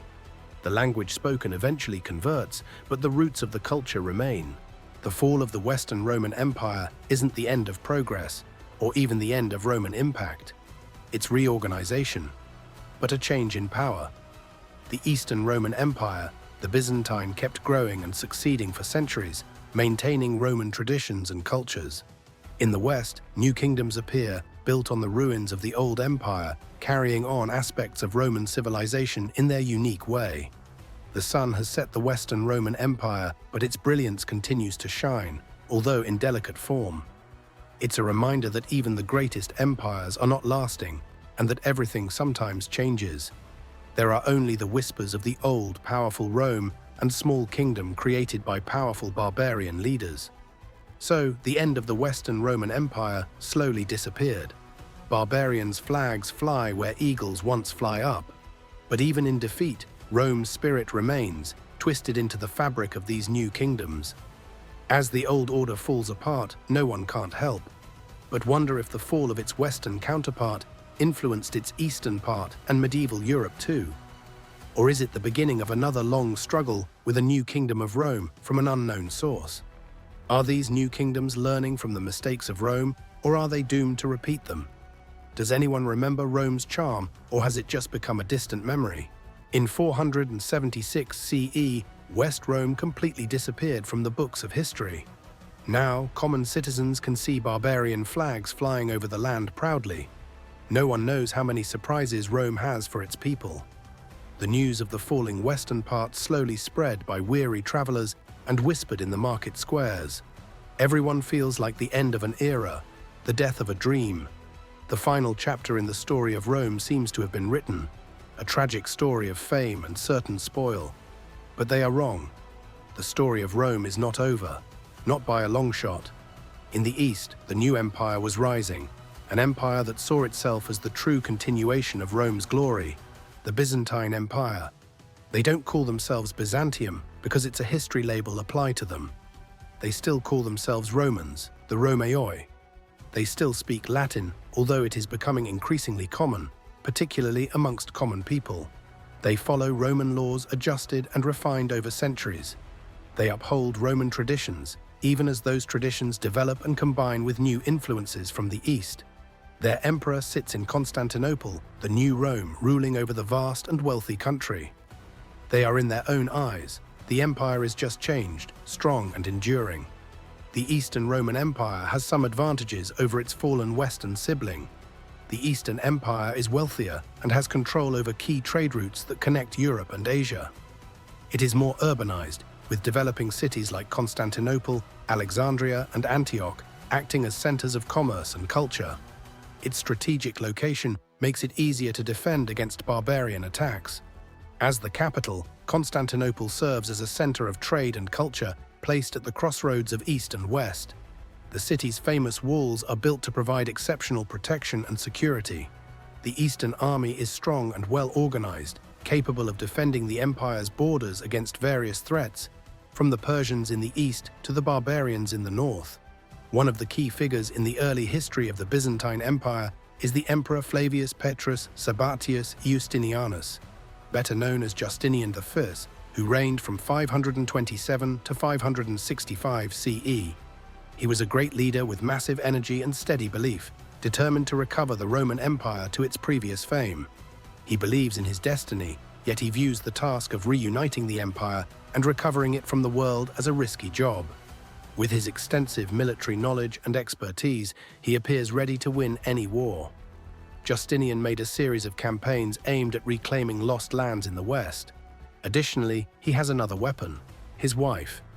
She is a woman of dignity, but her amazing intelligence and political experience set her apart. She serves as his closest advisor and his confidant, and often has significant influence behind the throne. Belisarius is another great general. He achieves remarkable success, moving with surprising speed. He recovers North Africa from the Vandals, deconstructing their country and replacing Roman control over the region's vital grain supplies. Then he turns his attention to Italy, facing a long and brutal war against the Ostrogothic. Despite encountering numerous setbacks and challenges, Belisarius ultimately achieves victory, reclaiming Rome and restoring royal authority in Italy. He even seizes portions of Spain from the Visigoths, further extending Eastern imperial influence to the west. For a fleeting moment, it appears that the Roman Empire could be reunited, but Justinian's reconquests prove to be expensive and hard to sustain. The western provinces are destroyed by years of war, their economies are destroyed, and their populations are exhausted. The Byzantine Empire is stretched thin and trying to defend itself, facing continuous rising and barbarian attacks. The dream of a fully recovered Roman Empire proves elusive. Despite these challenges and the continuous failure of his grand vision, Justinian's rule marks a golden age for the Eastern Empire. He orders the construction of impressive buildings, changing Constantinople into a truly royal city. The most famous of these structures is the Hagia Sophia, a masterpiece of Eastern architecture, a vast and amazing holy place that became the center of Byzantine religious life. Its bright high dome, furnished with shimmering, seems amazing and is proof of the skill and creativity of engineers. He also organized Roman law and created the Corpus Juris Civilis, a comprehensive legal code that influences legal systems around the world for centuries to come. It's a great achievement, Roman legal thought that is organized for future generations. Justinian's legacy is not limited to his military, architectural, and legal achievements. He is also a contributor to arts and science, promoting intellectual culture in Constantinople. Byzantine scholars analyze and translate ancient Roman books, ensuring that religious knowledge is promoted to future generations. The study of mathematics, astronomy, and medicine is built upon the foundation laid by the ancient Greeks and Romans. Byzantium created amazing patchwork, icons, and illuminated documents, blending classical authenticity with Christian symbolism. Eastern music grew, developing its unique style of ritual songs. The Byzantine Empire was not only a preserver of Roman culture, but also a strong, creative society in its own right. Byzantine merchants traded all over the world, exchanging goods and ideas. Eastern ambassadors guided the difficult web of international relations, forcing unions and manipulating enemies. Byzantine priests spread Christianity to new lands, converting Europeans and expanding the empire's cultural influence. Eastern Christianity is also different from Western Christianity. The Byzantine Church, known as the Eastern Orthodox Church, has its traditions, rituals, and theological explanations. They celebrate the ceremony in Greek instead of Latin. They highlight the importance of religious images that they believe possess spiritual power. They have a different understanding of the Trinity and other key principles. The relationship between the imperial emperor and the Patriarch of Constantinople the head of the Eastern Orthodox Church, is tense enough. The emperor sees himself as the protector of the church, but the patriarch declares his religious authority. Over the centuries, the Eastern Imperial faced various challenges, each testing its strength by Persians, Arabs, Bulgarians, and Turks warning its border. Internal fights such as civil wars and palace interests weaken its stability. The empire fell off and expanded, sometimes controlling vast lands stretching from Italy to Syria, sometimes reduced to a small area around Constantinople. But despite all of these, the Byzantine Empire gives proof of its resilience. It twists but doesn't break. It balances but does not surrender its key identity. One significant challenge that changed its relationship with the West was the long-standing Great Separation of 1054, which divided the Christian Church into the Eastern Orthodox Church and the Roman Catholic Church. This separation impacted the growing cultural and political differences between the East and the West, which had been boiling for centuries. Disputes over belief, ritual, and papal authority finally boiled over, leading to a ritual merge that divided Christendom. The Eastern Empire also contributed significantly to converting European people to Christianity. Byzantine promoters like Cyril and Methodius made the Cyrillic alphabet, a writing system based on Greek letters, and translated the Bible and other religious books into European languages, providing European peoples with a written language and a relationship to the wider Christian world. It has a lasting effect on the cultural and religious identity of Eastern Europe. The relationship between the Byzantine Empire and Western Europe is often complicated, a combination of admiration and lack of trust. Western Empire admires the wealth and culture, architecture, and luxurious goods, but they also view Byzantium as doubtful, delicate, and dishonest. They blame them for their political interest and put their interest above the common good of Christendom. The campaigns are considered to free the Holy Land from Muslim control and also lead to fights between Easterners and Westerners. In 1204, the Fourth Campaign resulted in the discharge of Constantinople by Western campaigns, a devastating blow from which the Eastern Empire never fully recovered. They loot the city, destroy its churches, and establish a Latin empire in its place. So the empire lands are divided among various Greek and Latin rulers. Despite these setbacks, the imperial empire managed to rise, and its spirit is unbroken. In 1261, Byzantium forces recovered Constantinople, replacing the empire to its former glory. But the empire becomes weak, its resources are consumed, and its confidence is shivered. It faces new threats from Venice and Genoa from expanding the Ottoman Empire. In 1453, the Ottoman Turks, led by Sultan Mehmed II, put investment into Constantinople. The Byzantium defenders put up a wild resistance. They man the walls and repulse wave after wave of Turkish violence. But the Turks are continuously bombarding the city with massive cannons and tunneling below its walls. After a long, desperate defense, the city falls to the Turks. The Ottoman soldiers spread through breaches in the walls, overwhelming the defenders. The last Eastern emperor dies fighting in the streets, refusing to surrender. The fall of Constantinople signifies the end of the Byzantine Empire, a turning point in world history. But even in its fall, the empire left a lasting outcome that shaped today's world. Byzantium art, architecture, and literature impact the Western Europe. Byzantine scholars bring ancient Greek texts to Italy, contributing to traditional learning. It also shapes the culture and identity of Eastern Europe. It's more than just a note in history, it's a bridge between the ancient and the modern world. It's a reminder that even after the fall of Rome, Roman civilization continued to expand in a new modified image. So overall, the West Roman Empire is ghosted, and the Eastern Empire, the Byzantium Empire, holds the same legacy for a long time. We talk about emperors, senators, generals, and philosophers. But what about the women of Rome? What role did they play in shaping this world? Are they just witnessing the grand drama of history? Or do they have a power of their own? How was the life of different social classes of old Rome?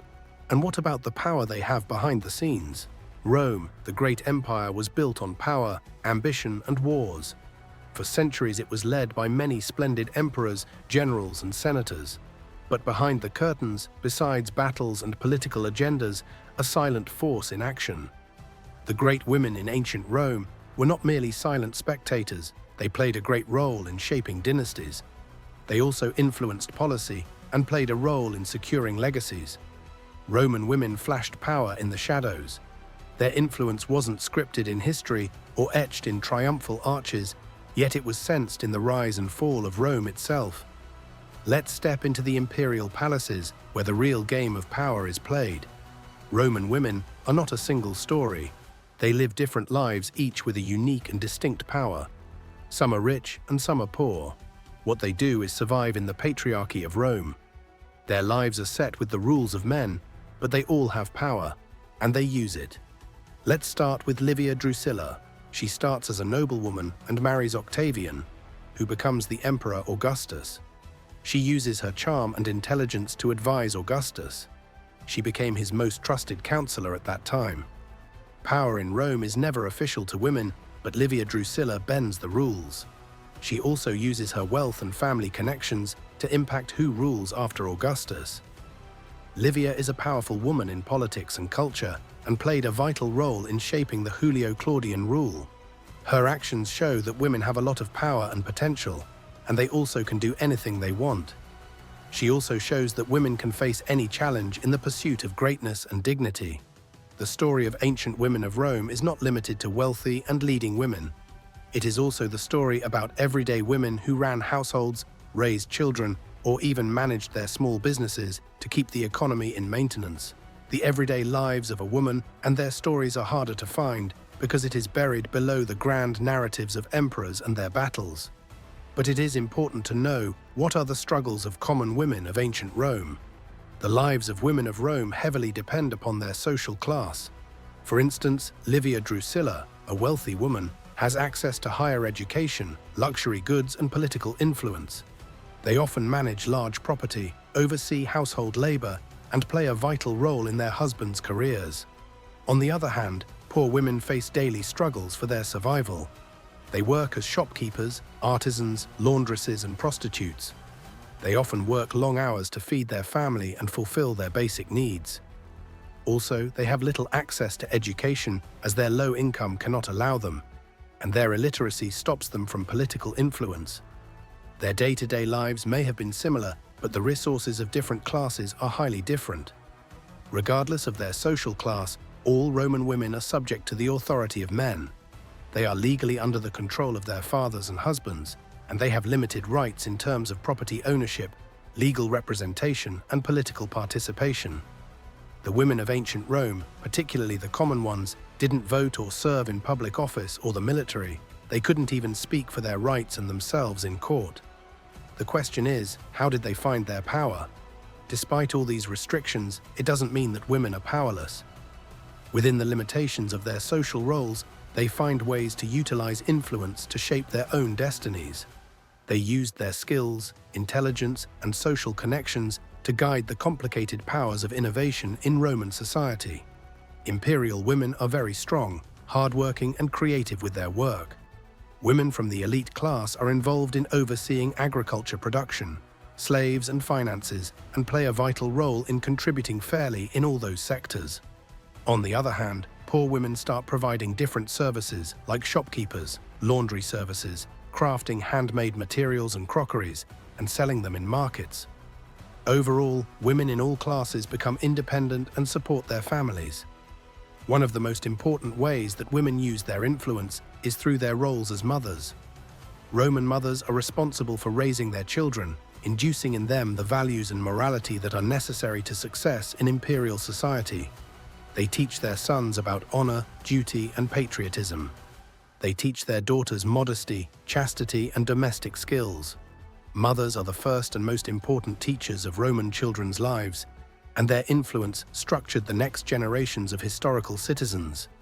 And no doubt, all these mothers complete their motherhood and provide the citizens with brave people who lead the city with intelligence. Moreover, they exert their influence through religious activities. The women of Rome widely participate in a variety of religious festivals and cults, which are often dedicated to female deities such as Ceres, Diana, and Vesta. They serve as priestesses, performing rituals and ceremonies that are essential for maintaining the favor of the gods. Women use religion to connect and unite the people and make Rome a stronger community. These connections also give women the power to guide moral practices in society. Religion provides a voice to women that wasn't always present in politics. Some women even find ways to challenge the traditional social order. They use their wealth, education, and social connections to advocate for change. They support artists and writers who challenge conventional standards. They prefer to do business with welfare organizations that help the poor and disempower people. They even participated in political protests, demanding greater rights and opportunities for women in all sectors. But their risky steps paid off their efforts as they had the opportunity to speak for their rights at least. Take a look at Cornelia, the mother of the Gracchi brothers, who are famous reformers. After her husband dies, she devotes her life to educating her sons and putting efforts into promoting their political careers.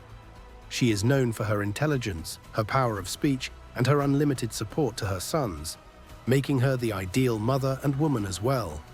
Cornelia became a role model for Roman women, highlighting that women can play an important role in public life even if they are excluded from formal political power. She also famously stated, while showing off her sons, that they are her jewels.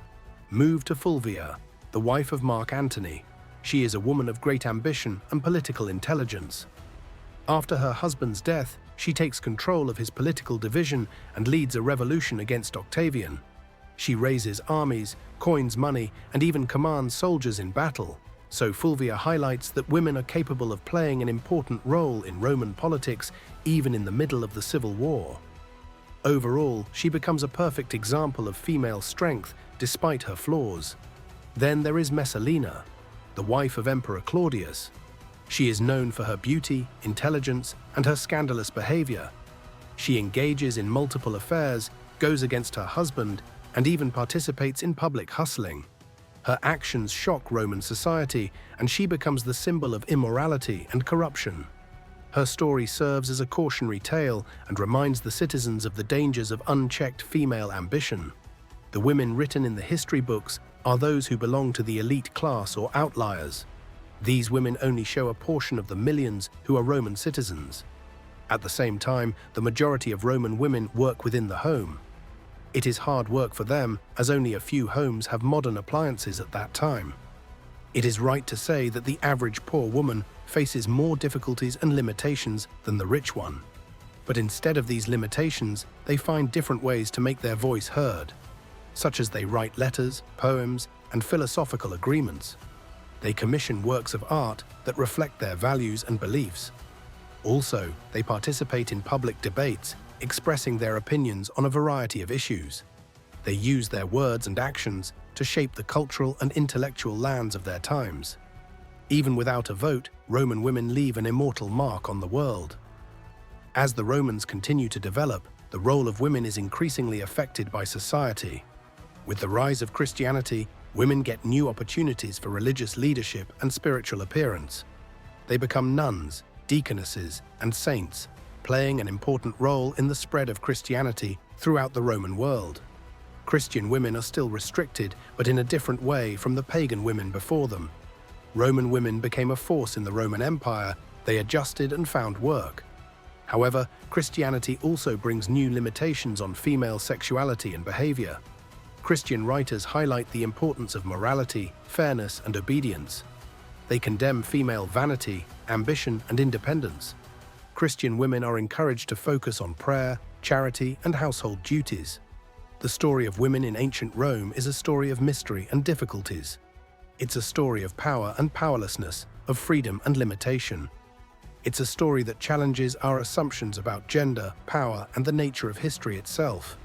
It's a reminder that history is not just about great men and grand events, but also about the lives of common people, both male and female, who shape the world in many ways.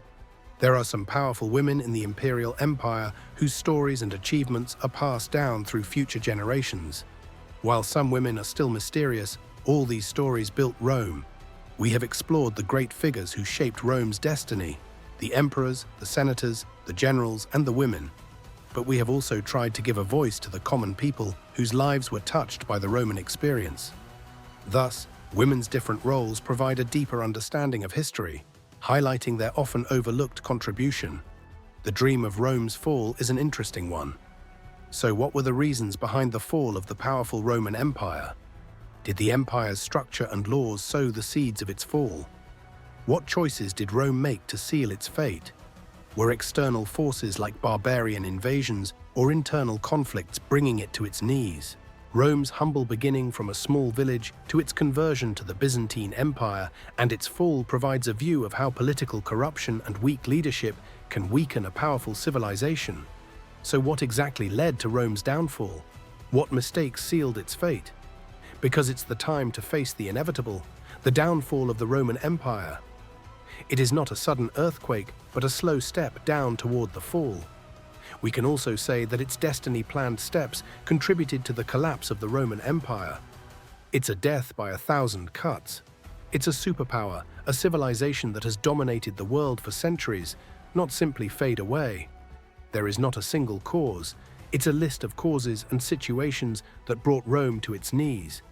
It is a confluence of factors, a perfect storm of internal weaknesses and external pressure. There is not a single answer, of course. The collapse of Rome is a complicated, miscellaneous event. It's a historical puzzle that has confused scholars for centuries. But as we look deeper, a certain key theme appears. The causes of a fall are not limited to just one thing. It's a series of issues that lead to the end. One of the most significant factors is political instability. The Roman Empire, particularly in its later years, is plagued by civil wars, palace interests, and a rapid succession of emperors, many of whom are incompetent or corrupt. The emperor's place is never secure. Political factions and fights. The Praetorian Guard starts playing kingmaker. The Senate loses its influence. With each change, it became harder to plan for Rome's long-term issues because of the power changes too often. 69 CE, the year of 4 emperors, in which 4 emperors claimed the throne in a single year. This power struggle throws the Roman Empire into chaos, leading to political instability and violence. Similarly, the crisis of the 3rd century is a time when the empire was almost near of falling. It is the period that included consistent civil wars, attacks by barbarian tribes, and multiple economic collapses that weakened the empire's roots. These problems were resolved by the passage of time, but still reflected deeper problems within the empire's structure. It becomes a political system that struggles to handle the challenges of ruling such a vast and complicated land. However, the repeated problems and rapid changes of emperors slow the empire's growing ability, which leads to disorder in the maintenance of stability. The economy, which was once known as a powerhouse of trade routes and innovation in different sectors, began to decline slowly in the later centuries of the empire. Inflation is out of control, and common people hardly make ends meet. Trade routes are disrupted due to the continuous barbarian raids, and the government puts a burden of heavy taxes on the farmers and common citizens. The situation of the economy is at the point where the rich become richer and the poor become poorer. This leads to the great division of classes in society, and the division reaches the point where there is no path to go back. The government becomes ineffective, or we can say that everyone is finding their way to survive. The devaluation of the Roman currency was a particularly damaging blow, as the emperors debased the coins by adding less or less silver to each coin. Through this, prices go to the highest level, and the confidence in the economy plummets. Also, trade disruption limits the flow of goods and reduces wealth across society. Reliance on slave labor declined cities and weakened production and growth, making it difficult for the economy to resolve economic and social crises. So it leads to hoarding, speculation, and a general sense of economic uncertainty. As the economy is struggling, the empire shrinks because it is harder to keep things going when you can't pay bills. Military overstretching is another cause that led to the decline of the empire. The Roman army, once known for its disciplined manner and effective fighting force in the world, is stretched thin while defending the empire's vast borders. Also, barbarian attacks became more continuous and harmful, and the imperial army found it increasingly difficult to fight and defend back such a strong and large force. The number of barbarians became very large as compared to the Roman army. However, the government didn't pay well to the imperial army force, which is why many of them stopped serving in the military, while others were not encouraged to defend the borders. Roman legions became less effective due to poor training and discipline, weakening their ability to defend. Over time, Rome increasingly depends on mercenaries, hiring foreign soldiers who lack loyalty to Rome. So yes, it is a perfect time and situation for any army to start losing battles. The great Roman war machine begins to fail. As many soldiers stopped serving in the military, so the recruitment of barbarian soldiers into the Roman army is also a particularly troubling sign. These soldiers are skilled but only loyal to their people. Their existence weakens the Roman character of the army and creates greater opportunities for disloyalty and revolution. As the empire and its economy become weak, the army force becomes more of a warning than a loyal protector.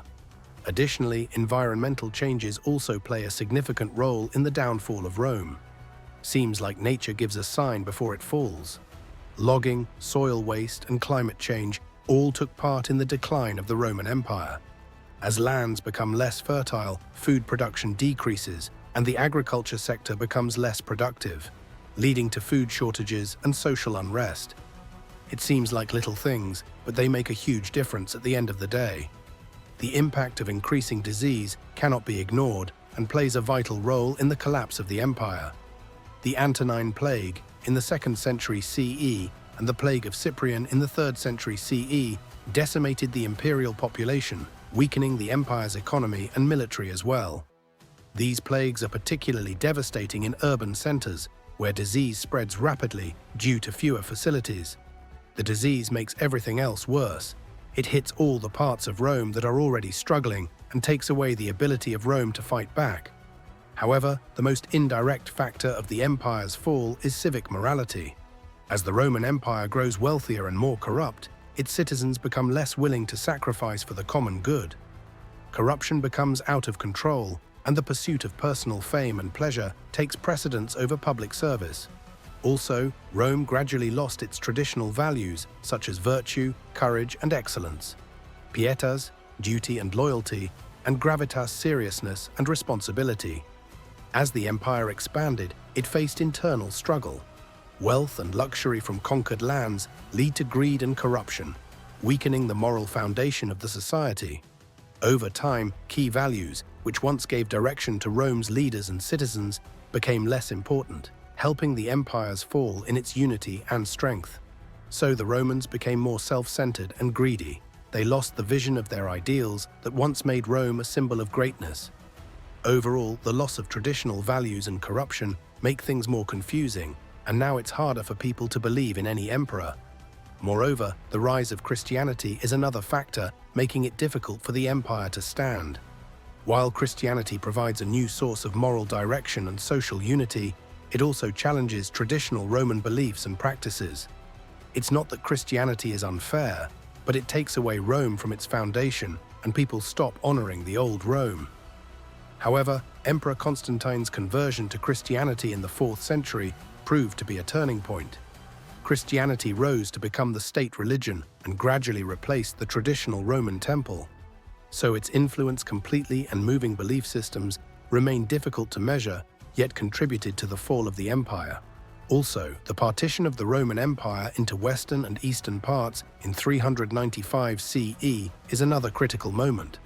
While the partition is intended to make the empire more manageable, it ultimately weakens both parts, making them more unsafe and open to barbarian attacks. Also, internal difficulties and external pressure are the main reasons for the fall of the Western Empire in 476 CE, when the barbarian general brought down the last emperor. On the other hand, the Eastern Empire continues to grow for thousands of years, maintaining Roman traditions and culture in the East. In contrast, the Eastern Empire fell due to several reasons, such as constant wars and outside forces, particularly the Ottoman Turks, which weakened its military strength. Again, the political instability makes the government ineffective.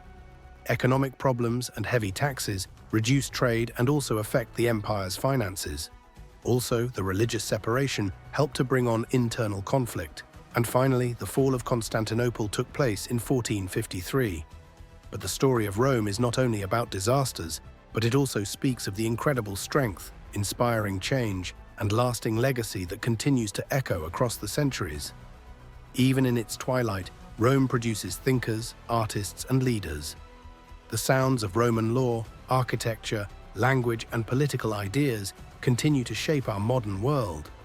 The Roman Empire, once a powerful civilization, has disappeared into the pages of history. But its story continues to resonate. The leaders, laws, women, generals, and common citizens are the main characters of this story. Rome's history includes ambition, betrayal, heroism, and corruption. The empire stands as the symbol of greatness, and its downfall teaches us what mistakes we should avoid. The buildings they construct, the ideas they debate, and the laws they create remain a part of our history and will last forever.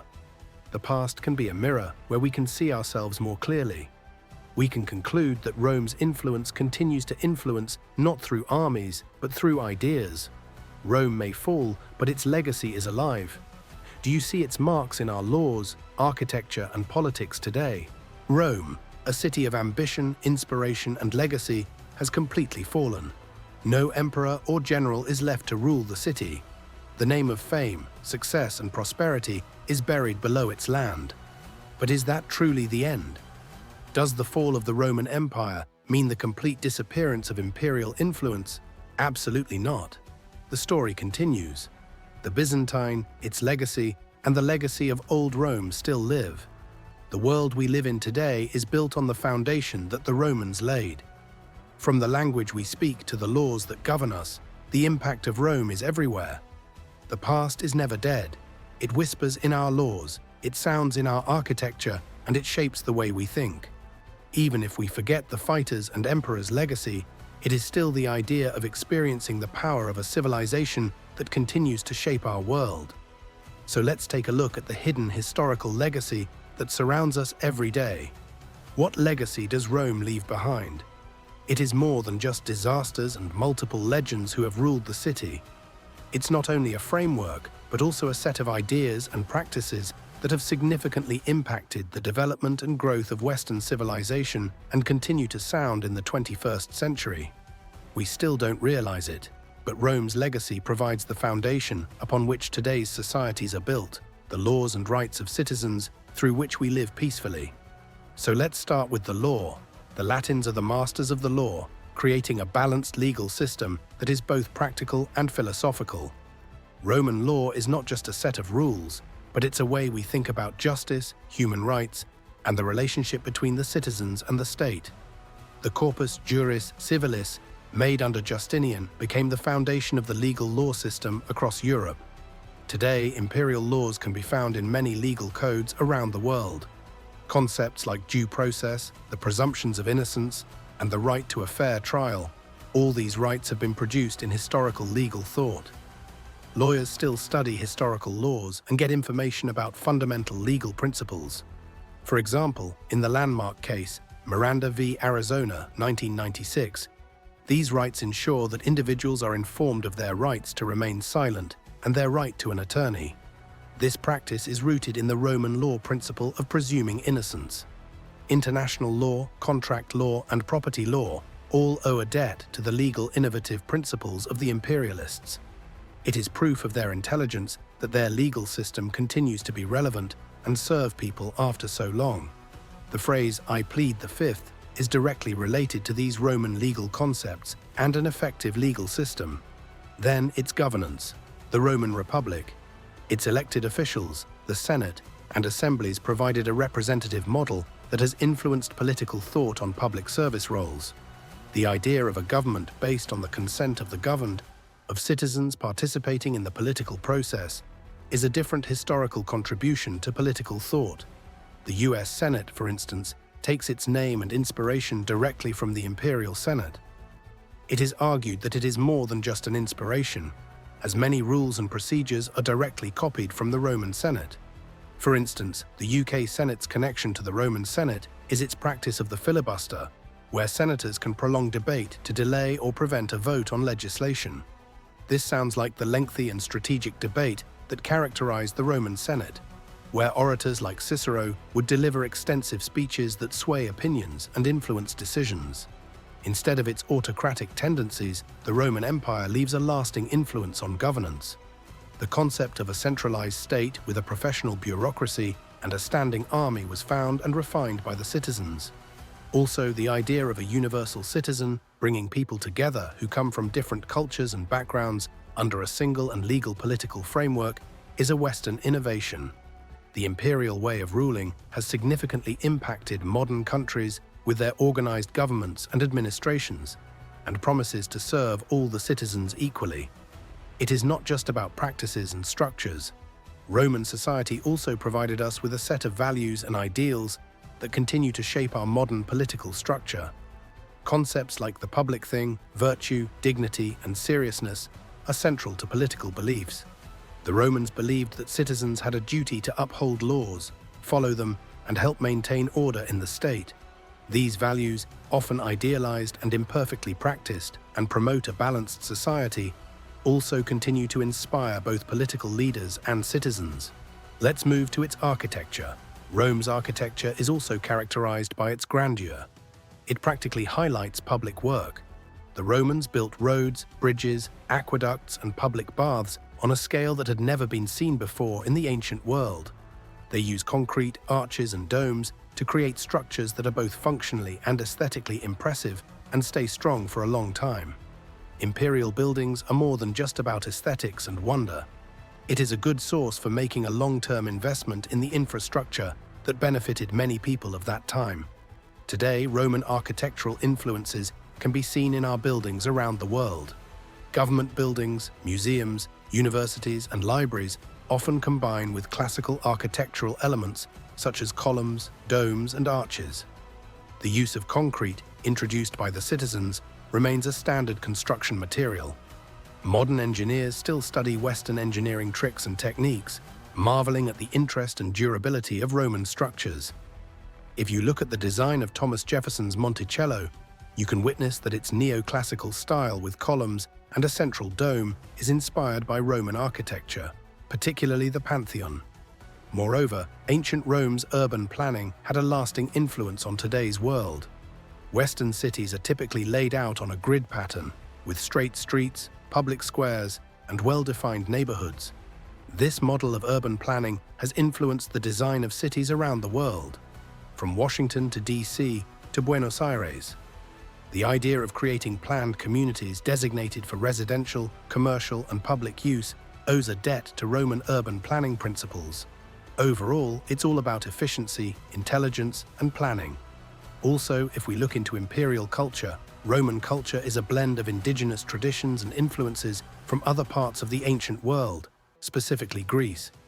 The people of Rome adopted and adjusted Greek art, literature, and philosophy, creating a unique cultural system. Ancient Rome's literature, from epic poems of Virgil to the philosophical essays of Seneca, continues to be read and studied today. Roman art, with its realistic portraits and its grand historical stories, has influenced the artists and their work for centuries. Ancient arts give inspiration to new artists to see the world from a different perspective and create natural beauty in their unique ways of ancient eras. Their Latin language also continues to inspire the world in many ways. It plays a major role in developing English, specifically in the fields of law, science, and government. Many technical and medical terms have Latin roots, which help professionals to communicate across the world with a shared vocabulary. Romance languages such as Spanish, French, Italian, Portuguese, and Romanian directly come from Latin, providing a deep influence. People even unknowingly use Latin-origin words in casual conversations. The ancient language is still alive in textbooks, legal documents, and scientific studies, making it one of the lasting contributions of Rome. Beyond language, Roman values and ideas also shape Western culture. The citizens strongly believe in organization, discipline, and practicality. Also, Roman military foundation and tactics inspired Napoleon's battlefield techniques. However, their discipline in organization influences political structures and inspires business management practices. Their approach to governance also marks a significant impact on the 21st century administration systems. Additionally, Western legal heritage expands to entertainment as well. The Romans are in love with grand competitions, and their passion for public events gives rise to large-scale entertainment. Modern theatre, sports competition, and public events reflect their traditions. The concept of large stadiums, where thousands of people come together to watch games and performances, comes from imperial traditions. Even their sharp, sarcastic sense of humor has carried through literature, television, and, yes, films to entertain modern audiences. Also, modern sports events like WrestleMania reflect the Colosseum's influence, theatrical entrances, and high stakes designed to battle the massive crowd, much like ancient gladiator games. Christianity, the major faith of the Roman Empire, packs an equally powerful punch. The Catholic Church has its tiered hierarchy, which one adapted from the Roman government. Latin has stayed the official language of the Church for centuries and is a way to hold such Western traditions alive in religious rites. Moreover, the law, culture, and its people, their complexity, draw boundaries around good and evil. In this way, we see another way history and philosophy work in tandem with the Christian faith. Clearly defining good and evil, Christianity spread in Europe mostly based on the street roadways and waterways, and religious teachers bringing teachings to areas abroad. Additionally, Rome's legacy is not entirely positive. Societies heavily create extreme inequalities between the rich and the poor. The rich people enjoy all the wealth and luxuries, and the middle and lower classes struggle to survive. Political corruption weakens the empire, showing the dangers of absolute power. Leaders compete for control, often using bribery, manipulation, and violence to gain influence. Also, Rome's poor financial decisions, heavy taxation, and overspending weakened the nation. Military overextension, with too many resources spent on distant wars, highlights the risks of stretching beyond limits. These issues mirror modern challenges when countries focus too much on expansion without stability, teaching us to balance spending on growth and security. For instance, in 2008, the UK faced a financial crisis due to unchecked practices by major banks and financial institutions that led to economic collapse and affected other parts of the country. The Roman legacy is complicated but full of achievements and failures. Their change in government, architecture, philosophy, and engineering continues to structure our modern civilization. At the same time, their mistakes remind us of the dangers of inequality, corruption, and abuse of power. The West Roman Empire and its fall serve as a lesson for us regarding human justice, leadership, and behavior. Examining their triumphs and failures allows us to understand that we need to prioritize creating just societies over larger ones. And so the journey of the Roman Empire, starting from a quaint village by the Tiber River to a civilization that extended across the continents, has come to an end. The Roman Empire is filled with successes, disasters, brilliance, and mistakes. As we have explored this series, we have seen the magnificence of Rome's boastful architecture, the intricacies of its culture, the prowess of its law, as well as the multifaceted religion with its people at the center. Its successes, and to this day, continue to echo in the failures of empires after it, serve as a reminder of the challenges of governing a civilization, as well as the true essence of common interest and the shortcomings of even the strongest empire.